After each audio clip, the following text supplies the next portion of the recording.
the floor is ours, basically, because I come here as a member of Make Sense, and I won't talk about me, myself, or I.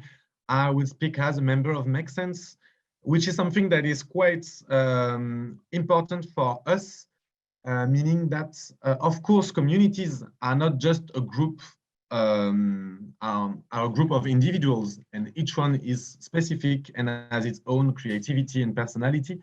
But it's important also that in communities, we do not value the founder or the CEO or the co-founder, but every member is important. And this is why also help connecting people is not like embodying as a person the whole organization. Everyone, even someone who arrived at Make Sense 3 months ago, but that has taken responsibility in facilitating local groups, is an entitled member of Make Sense, and in that sense can take part into the governance. And this one, at this step, like we're all equals, and this connect us, the goals connect us, not a hierarchy. I am not like, even if I mean, Make Sense from the very beginning, I'm not more important than the people that followed me. And that is quite important.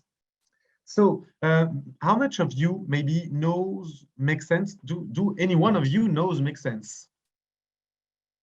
Please, okay. I see two shaking heads. So I'll try to explain what Make Sense is, and I'll try to explain why is this organization specialized into connecting people with a shared purpose. So basically, Make Sense started 10 years ago, and it was basically an idea of like helping social entrepreneurs to face their challenges so that we can like solve all the world's issues through social entrepreneurship, which was quite naive. And but at some point, the idea is that we believe that everyone, if given the time to have some knowledge and the capacity to act, is a good person and will be dedicated to help the others. So it started as the idea of we try to give like open source methodologies so that everyone can facilitate workshops that would help social entrepreneurs face their challenges. In the end, it turned out that the online platform that we had planned to do did not work out so much. And what worked out a lot was that we organized, let's say, in real life meetings. And what was more valuable than the solutions that were found during those workshops were the bond of between people who participated to the workshop. Everybody was like really eager to help a social entrepreneur to make jam out of second-hand fruits that was about to be thrown by the supermarket. And then people had beers together after the workshop and created connection about food waste, and like some ended like being like married, have kids together. So at some point, people want to connect, and this, we gave them the opportunity to do that in real life, because a lot of us are working in different countries, so we cannot hang out with our colleagues because they do not share the same passion, for instance. We cannot hang out with our old friends because our friends are miles abroad. So sometimes it's good to have, you know, that you have a community of people. Some will find their passion like with communities of fans of Harry Potter, of online, or about sports. But lots of us want to meet other people who are passionate about agroecology or social inclusion or climate change, for instance. And what we create opportunities through workshops to try to acknowledge other people and try to form communities together. So this is basically how it started. Nowadays, it makes sense in something like 120 employees, half of them being in France, the other being in Peru, Mexico, the Philippines, West Africa, and Lebanon also. And mostly, I think the average age is something like 28, 70% of women. And we have 4 different activities. So we create 3 volunteering programs for citizens. so that they can like discover a new thematics and make the first step so that they can become volunteer and understand the world. We also help social entrepreneurs set up their ID and sometimes like scale them. We also help entrepreneurs. We help also big companies, and this is our business model. We sell entrepreneurship program to corporation, and we also make consultancy into like raising citizen voice for local authorities. So we have 4 main targets, and each Make Sense member is dedicated to specialize into a specified methodology to a specified target. And this is how we work. So what's kind of interesting also is that we have a TIL organization. Do any one of you have already heard about this shared governance model? Okay, great.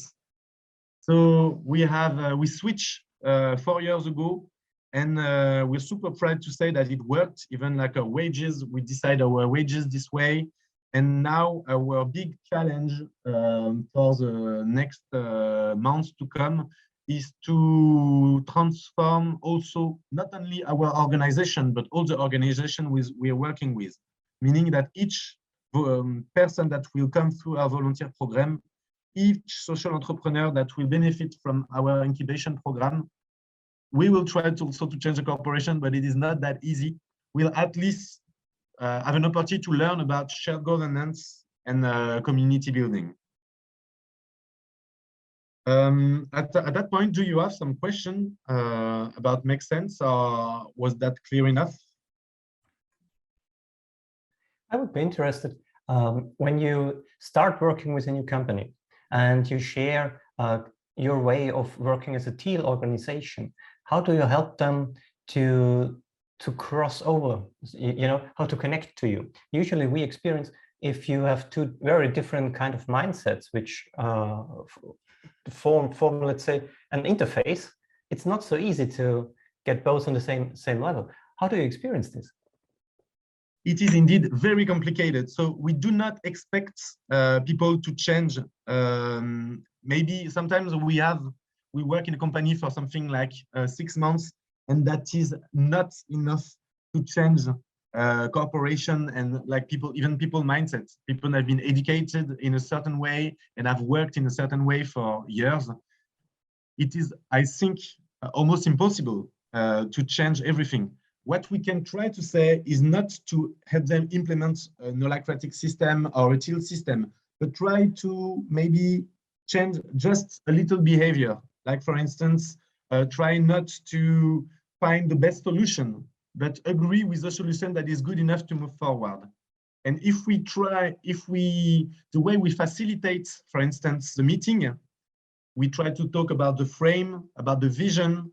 We try to change the posture of the people and the way they speak one with another.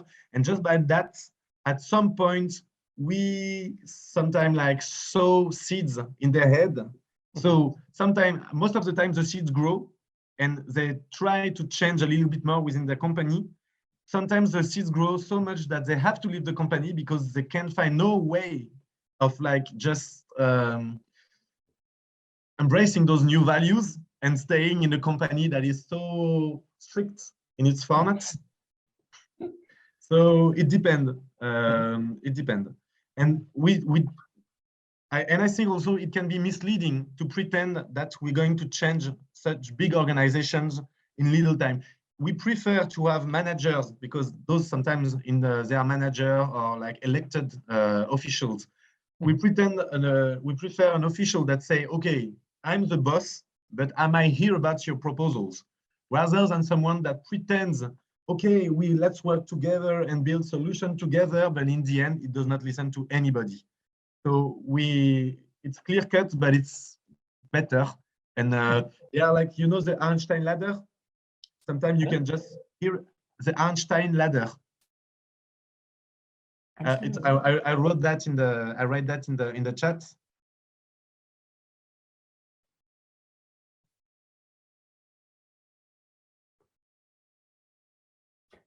You can either like at least inform the other people about the governance. You can like help them like express their ideas. You can build the ideas together, and you can decide together, which is the top of the ladder. And it's better to be clear about what kind of stuff you can really do, rather than let's say promising stuff that your organization just can't cope with. Thanks for your question, Connie and Sandor. Maybe other people have questions. Martha? Sorry, I don't have much of a voice.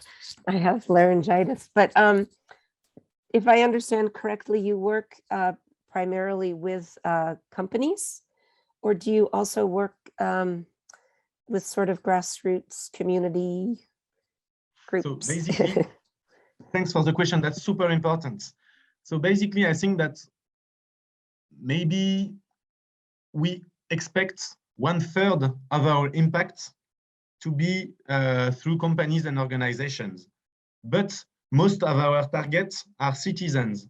So we create free programs for citizens. For instance, during COVID, we created online programs, and something like 12,000 people attended our program. But we give those programs for free. So it's maybe the biggest impact, but it's something than almost nothing within our turnover. So regarding our, so we also help entrepreneurs for free. All the resources of our incubators are also online. So anybody from Lebanon to the Philippines can have access to those resources. But this does not have to pay the wages.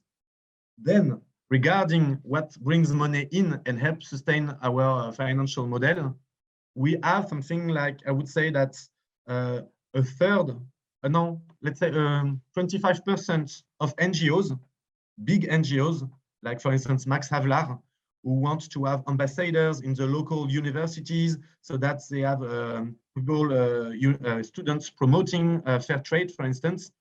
And at some point, we advise them on how to create a community, a strong community of well-trained and autonomous ambassadors.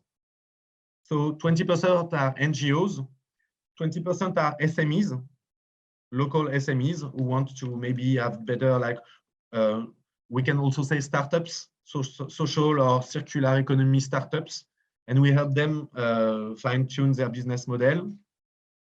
I would say another 20% comes from local authorities. It can be like AFD, for instance, which is a local French development agency. And I would say maybe 30% come from big corporation. So we have a lot of impact towards citizens and like young entrepreneurs that does not, we give this impact for free. And let's say 1/3 of our turnover comes from companies, like big companies. But that was a quite interesting question. Thanks, Martha. And maybe if there is no more question for now, I will talk about. I will try to talk about something that's quite interesting. It's the kind of connecting people with purpose. So we define our organization as a purpose organization, and we are one organization, but legally we are something like 7 to 8 different structures because we have different activities, and to be enabled to perform those activities, we have to have different legal status, at least because we are located in different countries. But we think that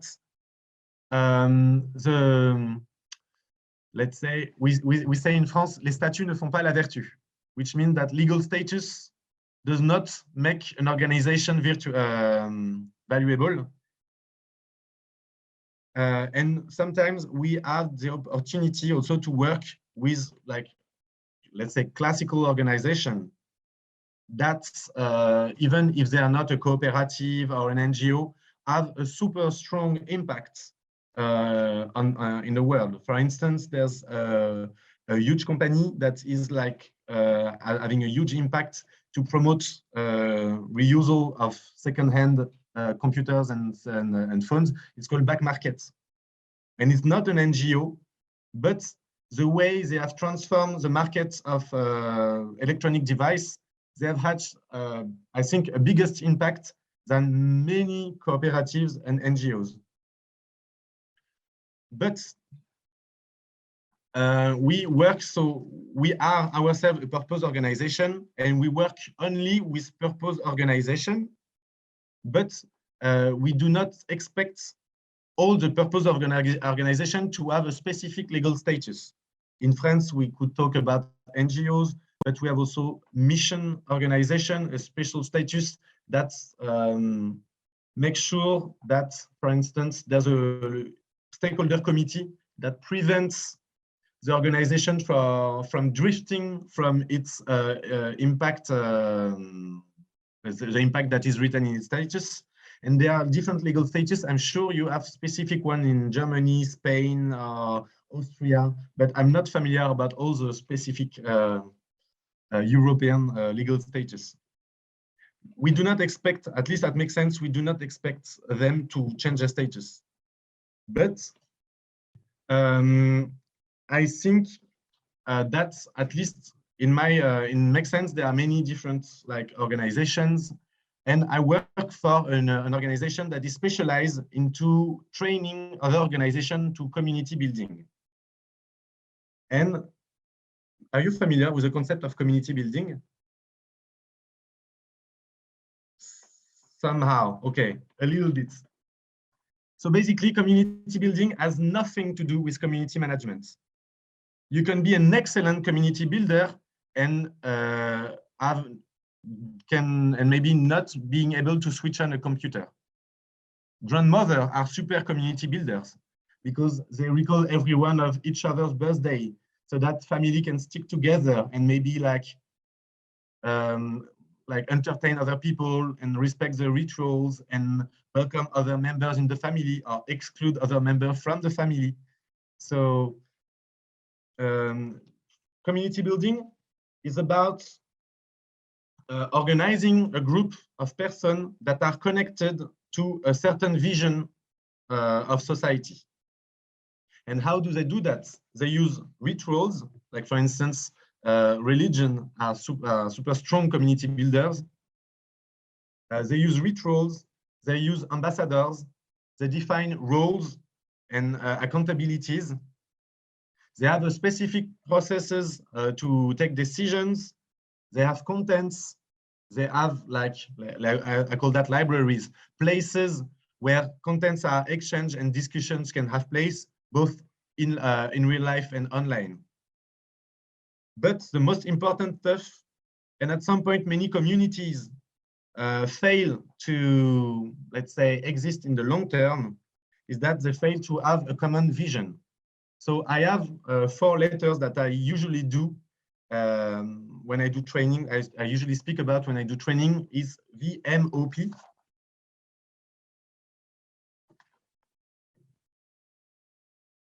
But it's reverse. It does not work. V stands for vision. At some point, people might fight together, for instance, against a common enemy, but they might have very different vision of what they, let's say, the future they want. And that is, for instance, a big issue for so-called ecologists, because sometimes people think that we're on the same board, we're both ecologists, but sometimes people think, like for instance, in France, a lot of people think that nuclear is ecological. Some that think that nuclear power cannot be intrinsically ecological. So at some point, we have to find a common vision of what the ideal society could look like. And you cannot have a strong community if you do not agree about that. And at some point, you can have you can achieve great things together as a movement, but you will not be a community if you do not share that vision. But in the same time, the second letter is N, and it stands for mission. If we agree on a certain vision, different organizations can have specific roles at different steps so that we can fulfill the mission. Like, for instance, Make Sense is really bad at doing a lot of stuff. But what we're really good in is to help people take a step forward in the ladder of engagement. Those who knew nothing, we help them know a little bit. Those who know a little bit, we help them take the first step and stop like just making angry faces on Facebooks. Those who already did the first steps, we help them like start up their own little social company. Okay, we're really good at making people make the first steps. But at the same time, I'm super happy that Zero Waste is doing some lobbying against corporation. I'm super happy that there are lawyers, that there are some people that do sabotage. But this is not my mission. This is not what I can do. At some point, I might share the vision with people that do sabotage and Zero Waste that do lobbying. We might share the same vision, but we are not useful at the same steps. And this is why it's quite interesting, because sometimes we share the methodology, but we do not agree about the mission, about the vision. Some people are non-violent, but they don't know why they're being non-violent. And they get mistaken between the strategy, the methodology, what they're good at, and the aim, the final vision of society. So what we try to do at Make Sense, and of course that's super complicated, is we try to help people understand who their ecosystem are and how they could work together within their communities or with a community of stakeholders. Are you with me? Okay, so we got the vision, what we aim for, the mission, how we make that dream come true. Then we got the values. Our principles. And it's quite important also for community, because sometimes I said the clear-cut stuff about the vision and the mission, but at sometimes the value is both something that you want to have in your final vision, but that's something you have to pay attention to on a daily basis. So for instance, we can connect people.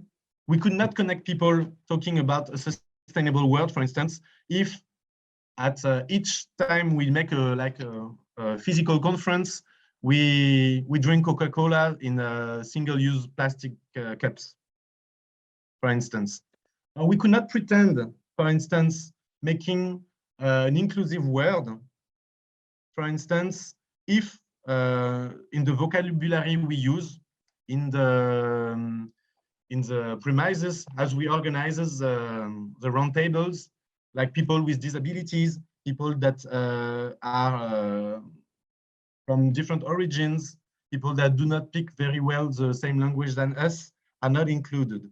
So we have to pay attention on the way we build our strategy to the vision. And I think so vision, mission, and values are three very important elements to create strong community and make sure that the people that share the same purpose can act together. So this works for to have a coherent activity, a coherent strategy, and a coherent vision. But this is 100% intellectual. Some people might join with no specific degree and no specific desire or ability to understand such big long-term stuff. At some point, you might just try to convey all those values and vision through, I would say, totem. I'm not sure about the exact translation, but that let's say, artistic artifacts that helps people stick together, even if they have very different level of understanding. And this artifact can be songs. These artifacts can be images, logos, choreographies, paintings, how do you call that? Like little stories, contes. I don't know the word for contes. Andersen's tales. Okay. Tales. Thanks, Maru. So I'm just curious about you guys. So do you work into an organization? Are you a volunteer in an organization? And could you like try to assess how clear the vision, mission, and values are within your organization? I give you like something like 30 seconds. You can write in the chat. It can be your community garden, your company, your NGO, and you try to evaluate how well defined those are in your company or organization.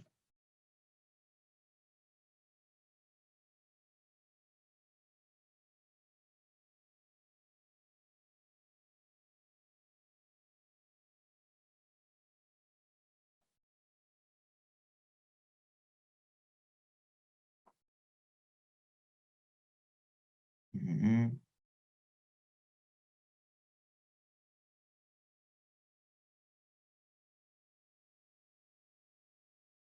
You're still thinking, or are you shy?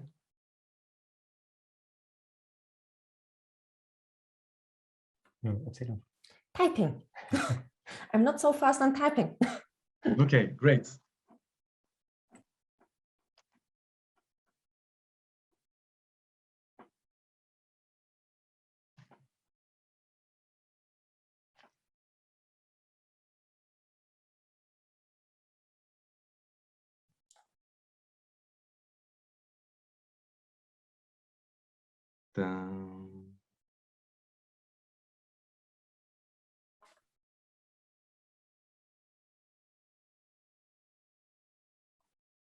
Okay, I'm waiting a few more seconds.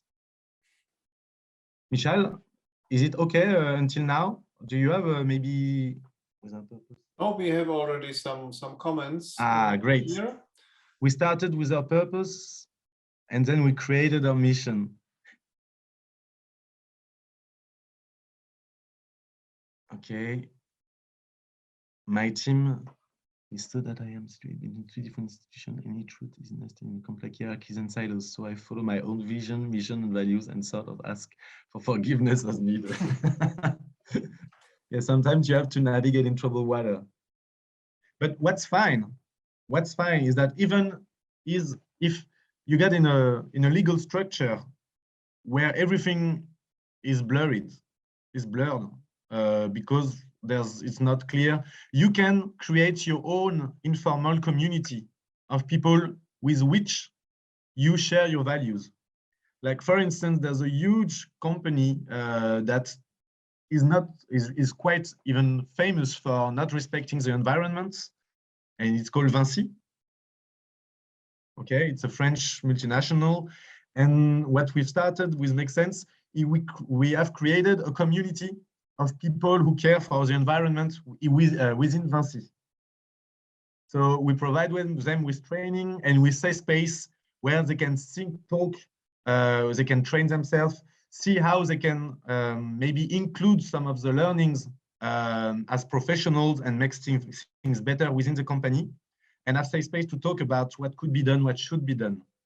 So even if you feel alone, and that's what's great with some purpose organizations, and you can find informal organization within your organization that will make you feel safe and welcome. I'm checking if there are other comments, discussions. And what's funny, someone said that so basically we somehow created this community Canva, which helps us understand how community works. There's a great work. It's called Community Canva, I think. I don't know if they're from Germany or England, but there are plenty of resources on how you can kind of understand communities, and there's plenty of resources. We've created our own, but the website that they created is better than ours. So what's funny is that Community Canvas, exactly. Thanks, Martha. What's funny is that it does not always start the way as I said, you do not always start with a vision, then you come with the mission, then you know what kind of activities you're doing. And it happens all the time that a bunch of people connect, for instance. I created, for instance, Disco Soup. And it's, you guys maybe have heard about Schnippel Disco or Disco Soup. It started basically in Germany, in Berlin. So what it consists in is we started to collect discarded fruit and vegetable from the supermarkets, where wigs put on loud music in the street and invite everybody to cook together. And it was a way to fight against food waste and create like spaces of free stuff in public places. And we started the activity before we even knew about the values, the rules, and the vision. Okay, and we have created all the rituals and all the folklore, but at some point we saw that we could not last for long if we had not a more specific vision that could help us have a clear strategy on the long term and know who are our friends, who are not our friends, and how we work and what are our values. So it can start in a way or another, and there are no clear-cut way. And it's better sometime in the beginning to prototype fun activities that help gather volunteers. And once you grow a little bit, and that you know that you cannot work when you're 15 the way you work when you're 150. So when you grow and interpersonal relationships are not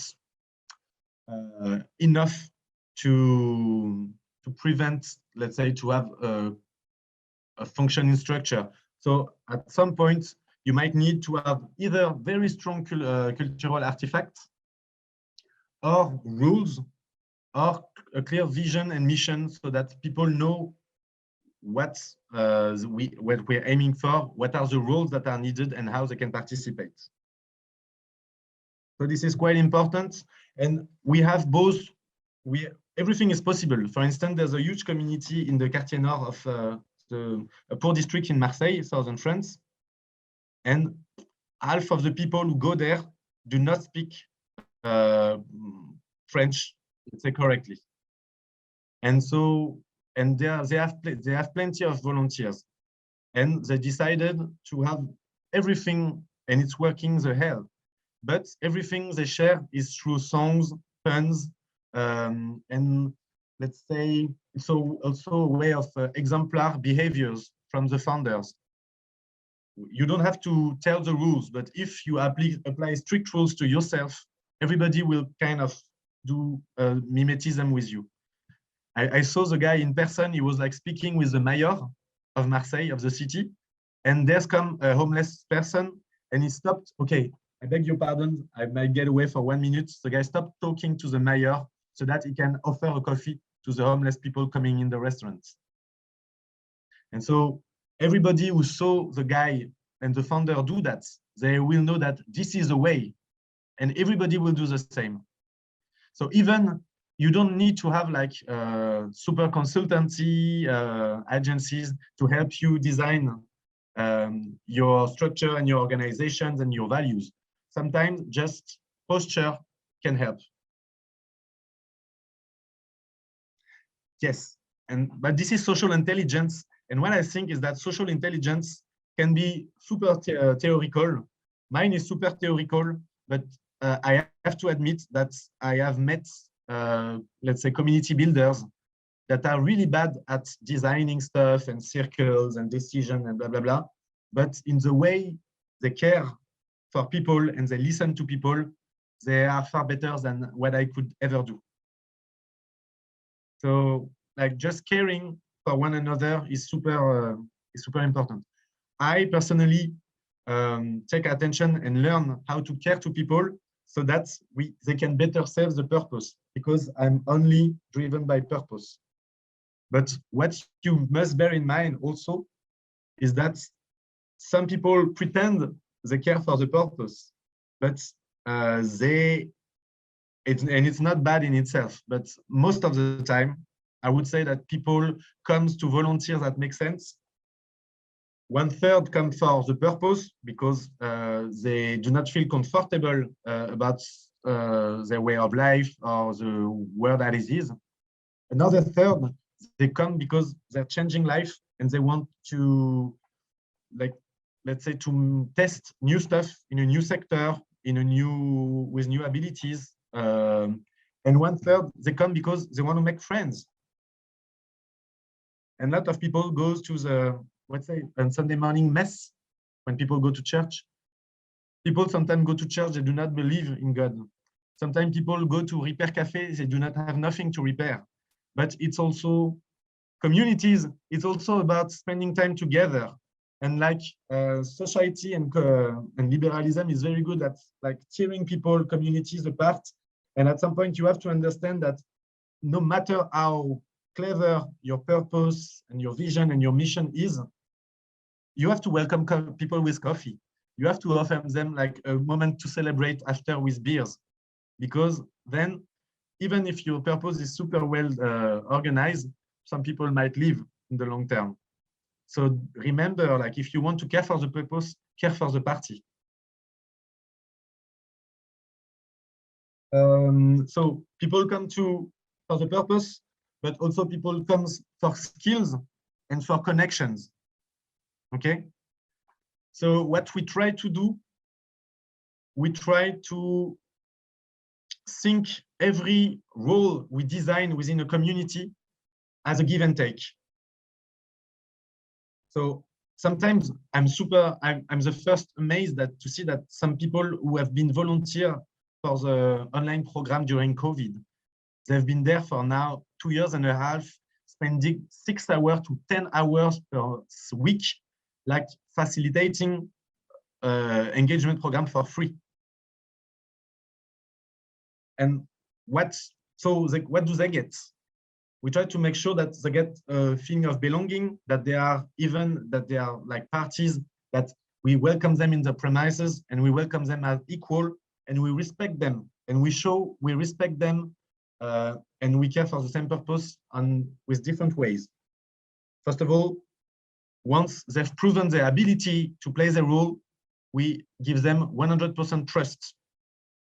We think that if they've been entitled to spend time and learn, if they've been they have proven to be responsible on past activities that were less important, it's worth taking the risk of giving them the keys. And I have to say that 90% of the case we are not disappointed. So we consider them by like giving them opportunities to connect with other people. We give them the liberty to change everything. So at some time I created a program about sustainable food chains. And now like a bunch of volunteers are organizing everything. And sometimes they call me about, okay, it's okay if we change stuff. Okay, maybe ask for my advice. If I'm always there to help, but you got the keys now. Does this mean that your vision or mission includes community ownership and governance? You're right, exactly. Who? Rashid.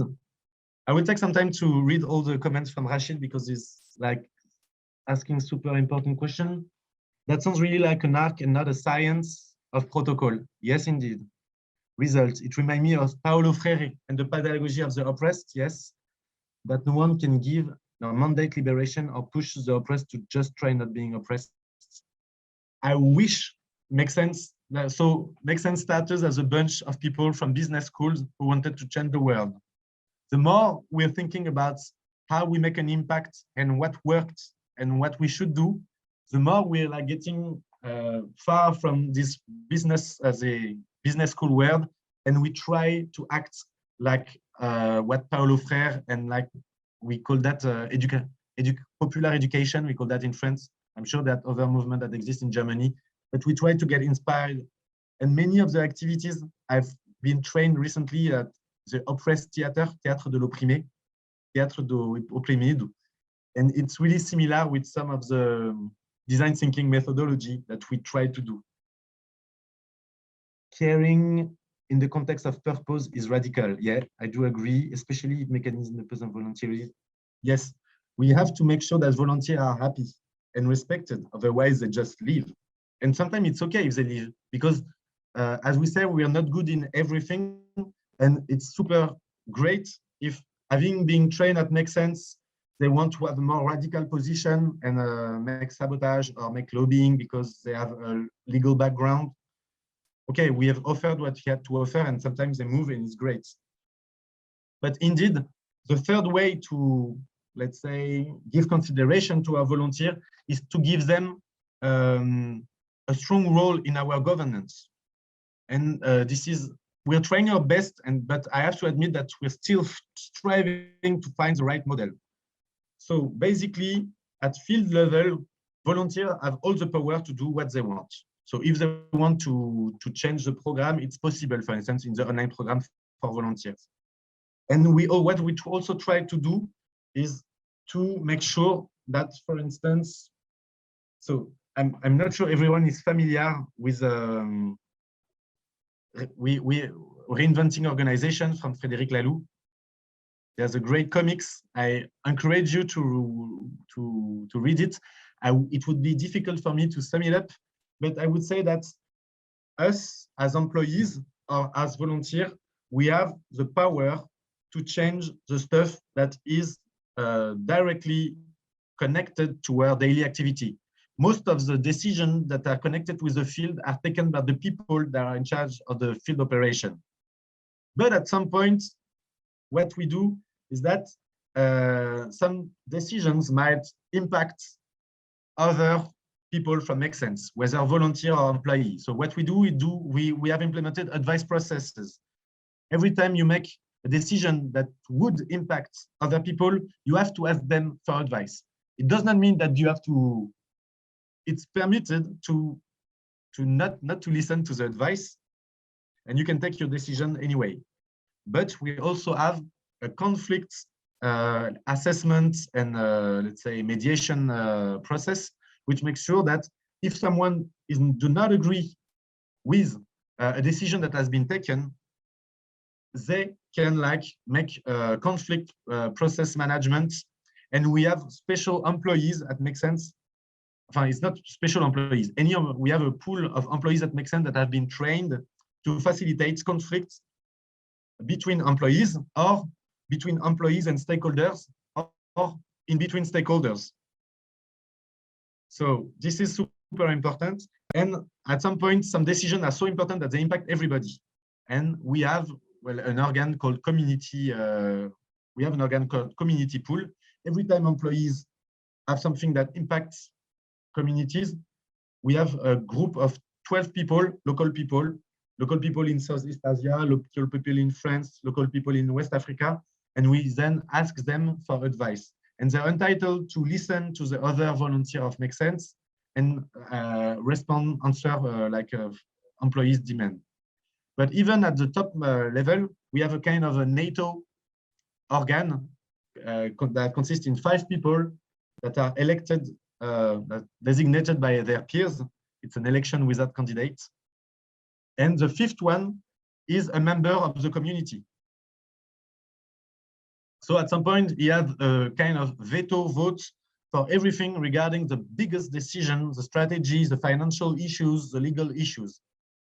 This is what we've tried to do. But I have to admit that we are facing two problems.